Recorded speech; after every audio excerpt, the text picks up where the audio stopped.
Bonjour à tous et bienvenue à vous à ce point de l'actualité.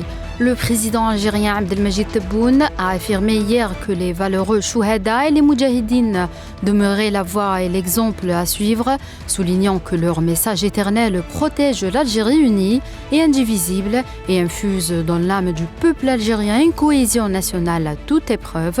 Dans un message adressé à la nation à l'occasion de la journée nationale du Shahid, le président Tebboune a affirmé que la voix de l'Algérie est restée audible et respectée à l'extérieur et sa place est confrontée davantage au double plan régional et international grâce à la fiabilité et à la crédibilité dont elle jouit, ainsi qu'aux divers partenariats stratégiques qu'elle a conclus dans un monde en proie aux tiraillements, aux fluctuations et aux conflits d'intérêts.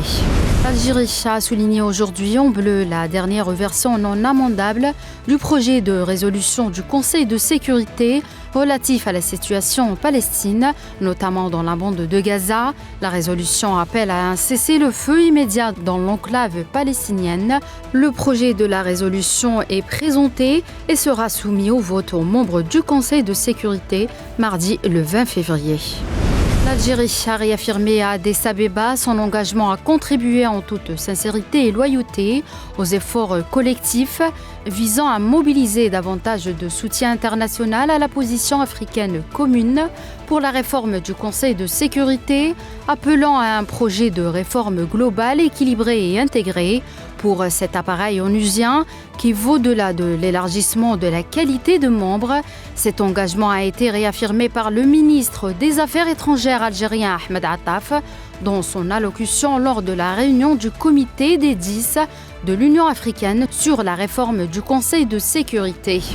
L'Arménie et l'Azerbaïdjan se sont engagés à résoudre leurs différends par la voie pacifique et sans recours à la violence, a affirmé samedi le chancelier allemand Olaf Scholz après une rencontre avec les dirigeants des deux pays rivaux du Caucase en marge de la conférence de Munich sur la sécurité avec le président azerbaïdjanais Ilham Aliyev et le premier ministre arménien Nikol Pachinian.